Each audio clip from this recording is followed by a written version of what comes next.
PCCയുടെ election കമ്മിറ്റിയുടെ യോഗം ചേരുന്നതാണ് കോൺഗ്രസ് സ്ഥാനാർത്ഥി നിർണയത്തിൻ്റെ ഒരു പ്രധാനപ്പെട്ട ഒരു കാര്യം എന്ന് പറയുന്നത്. അതിനു മുമ്പ് UDFൻ്റെ ഉഭയകക്ഷി ചർച്ചകൾ പൂർത്തിയാക്കേണ്ടതായിട്ടുണ്ട്. UDFൻ്റെ ഉഭയകക്ഷി ചർച്ചകൾ പൂർത്തിയായാൽ കേരള പ്രദേശ് കോൺഗ്രസ് കമ്മിറ്റിയുടെ ഇലക്ഷൻ കമ്മിറ്റി ചേരും. സ്ക്രീനിംഗ് കമ്മിറ്റിയുടെ ചെയർമാനും അംഗങ്ങളും പ്രാഥമിക ചർച്ചകൾ കഴിഞ്ഞ ദിവസം വന്ന് നടത്തി.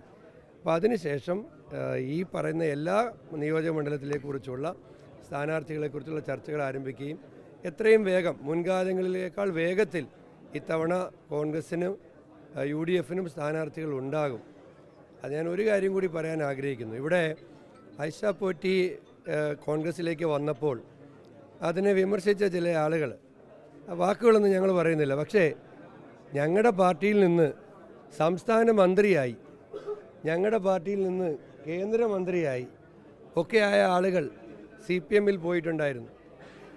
ഇവിടെ സ്ഥാനം കിട്ടാഞ്ഞപ്പോൾ, ഐഷ പോറ്റി സ്ഥാനം കിട്ടാഞ്ഞപ്പോൾ പോകണമായിരുന്നെങ്കിൽ 2021 പോകേണ്ടത്. 2021 അവർ പാർട്ടിക്കൊപ്പം നിൽക്കുകയും പാർട്ടി സ്ഥാനാർത്ഥിയുടെ വിജയത്തിന് വേണ്ടി പ്രവർത്തിക്കുകയും ചെയ്തു. നേരത്തെ ഇവിടെ പറഞ്ഞതുപോലെ ജനങ്ങൾക്കിടയിൽ പ്രവർത്തിക്കാൻ ഉള്ള സ്പേസ് ഇല്ലാതായപ്പോൾ ജനങ്ങൾ ആവശ്യപ്പെട്ടു. അപ്പോൾ അതിനുള്ള ഒരു അന്തസ്സുറ്റ ഇടം ഞങ്ങളും ചർച്ച ചെയ്തപ്പോൾ തീരുമാനിച്ചു. അങ്ങനെയാണ് അത്. ഈ പറഞ്ഞതുപോലെ നമ്മുടെ കൂട്ടത്തിൽ നിന്ന് കേന്ദ്രമന്ത്രിയാവുകയും സംസ്ഥാന മന്ത്രിയൊക്കെ ആയ ആളുകൾ അപ്പുറത്ത് പോയപ്പോൾ ഈ പറഞ്ഞ നിലപാടും നയമൊക്കെ പറയുന്ന ആളുകൾ അവരുടെ സാഹിത്യവും തത്വചിന്തയൊന്നും എവിടെയും കണ്ടിട്ടില്ലല്ലോ. അതൊന്നും അവരോർത്താൽ മതി. അതെ, ഞങ്ങളുടെ കൂടെ തിങ്കളാഴ്ച വരെ സ്ഥാനാർത്ഥിത്വം കിട്ടുമെന്ന് ചോദിച്ചിട്ട് കിട്ടത്തില്ലെന്ന് പറഞ്ഞപ്പോൾ ചൊവ്വാഴ്ച പോയി പാർട്ടി മാറിയ ഒരാളുണ്ട്. ഞാൻ പേര് പറയുന്നില്ല.